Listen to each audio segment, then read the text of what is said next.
Hello and welcome. You're watching the news with me, Ramesh Ramachandran, and these are the headlines we're tracking for you right now. Air quality across the metropolitan cities in India has been a cause of concern. After New Delhi made headlines for all the wrong reasons, it is now the turn of Mumbai, India's financial capital, which has sharply brought into focus the deteriorating air quality due to pollution. Now, in winter, New Delhi had witnessed PM10 levels, which were often as high as 500 micrograms per meter cube across various locations in New Delhi. Due to a variety of reasons, such vehicular exhaust, stubble burning, industrial emissions, etc. Mumbai, due to its coastal location, has not witnessed such high levels of pollution, but a study done over the last several years has found the particulate matters in India's financial capital have been almost 3 times greater than the stipulated limit by the WHO. Now, Mumbai has only 2 locations at which the air quality index is measured, located at Sion and Bandra.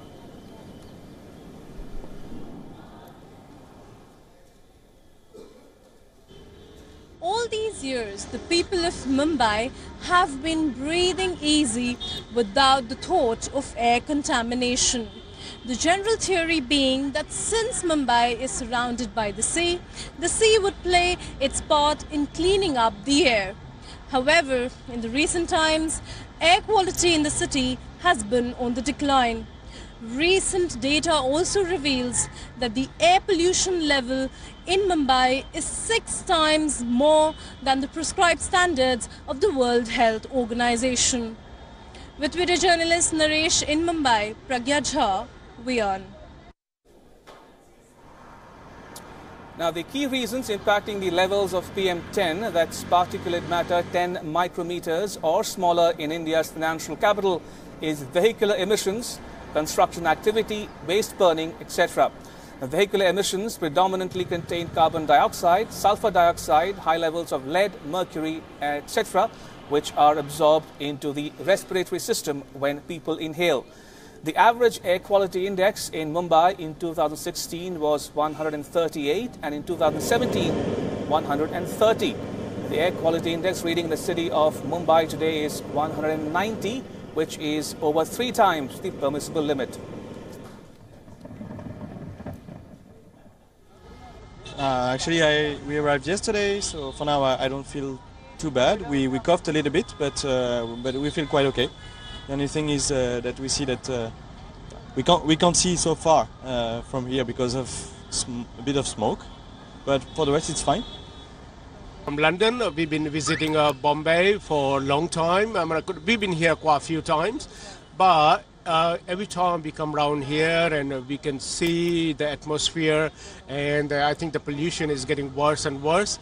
I think Bombay has to do something to improve about the climate. Would be lovely to actually see the real Mumbai and just look around you. We can't see the buildings behind us. We'd like to see what is up there rather than going there.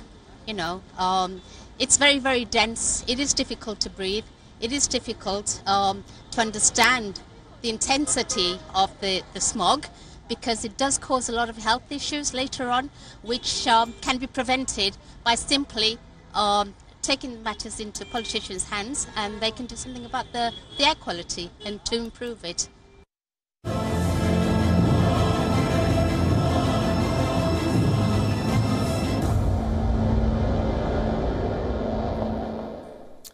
Now, India has been the largest troop contributor to UN missions since its inception.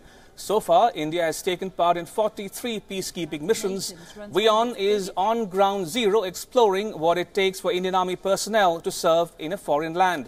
WION is the only channel covering the Indian peacekeeping troops in the Democratic Republic of the Congo.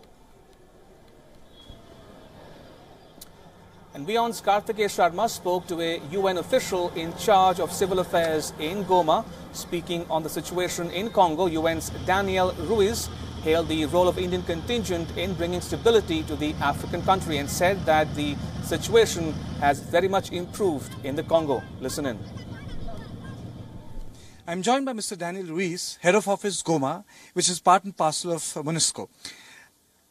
Let me take this opportunity to ask you, budget cuts in context of UN have become a universal reality. How has it affected the civil ambit of the functioning of the United Nations peacekeeping mission here? Certainly that with the reduction of the contingents, the military contingent, in particular the Indian contingent, which is working in this area, but also of the civilian contingents, we have had to find new ways of working and to reinforce the civil-military work so that we can be more efficient. However, all the peacekeeping missions have a day when they start, a day when they finish. The good work of MONUSCO and in particular of the Indian contingent. Now, despite being rich in natural resources, the Congo suffers from abject poverty and hunger. Political instability has taken a toll on generations of the Congolese people. Indian peacekeeping forces in Congo are trying to bring a ray of hope to orphanages in the country.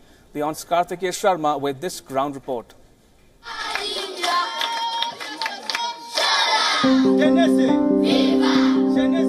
These children eagerly await goodies brought by the Indian Army. They look happy, but their smiles and songs cannot hide the grim reality. They are left in this orphanage, which provides them with basic care. So now the Indian peacekeeping forces chip in to give a helping hand.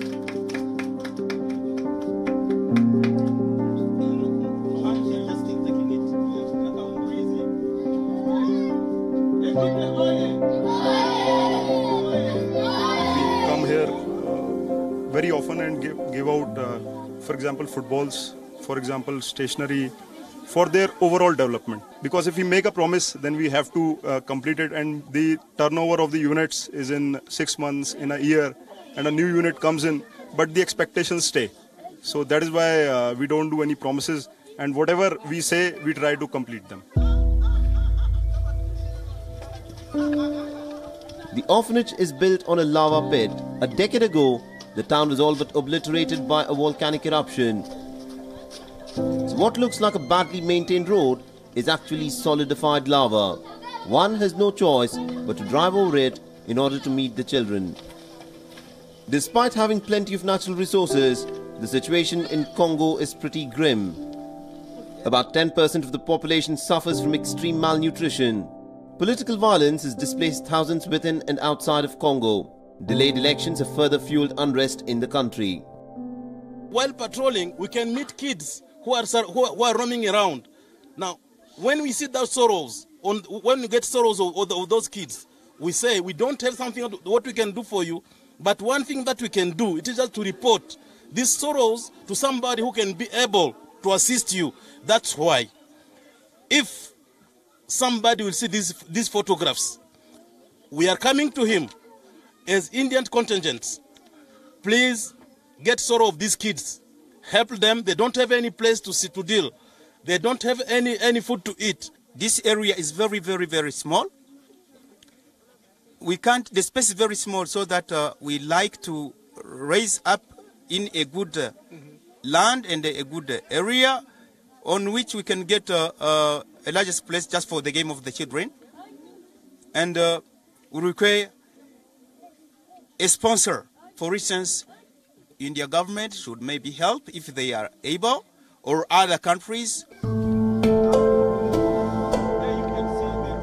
Congo is also battling the issue of child soldiers, but many children whose parents become casualties of ethnic and political violence are unable to get the attention and care that they deserve. The Indian Army is doing its bit, but the world needs to do more. Children are the worst casualty whenever it comes to violence, collapse of the state, or political instability. This is one of such orphanages in Congo where the steps taken by the government are inadequate.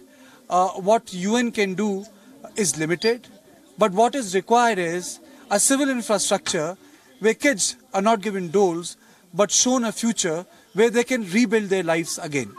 With camera person Manish Srivastav, Sharma from Goma for WION. While the Congo conflict dates back to the 60s, a recent study has revealed that thousands are forced to flee their homes over rising violence in the east of the Democratic Republic of the Congo.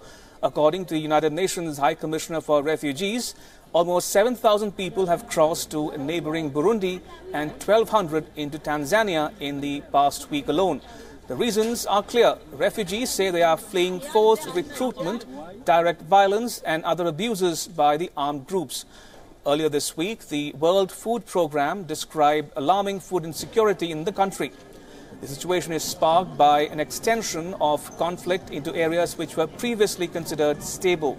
The conflict in the Congo is also termed to be at breaking point amid a massive escalation of inter-ethnic conflict and widespread insecurity. Over the past 6 months, the number of people coping with extreme hunger has risen to 2 million. The number has now reached 7.7 million, which is about 10% of the population.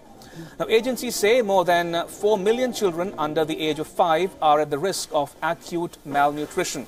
Other factors that have led to this situation are deadly floods and an outbreak of cholera.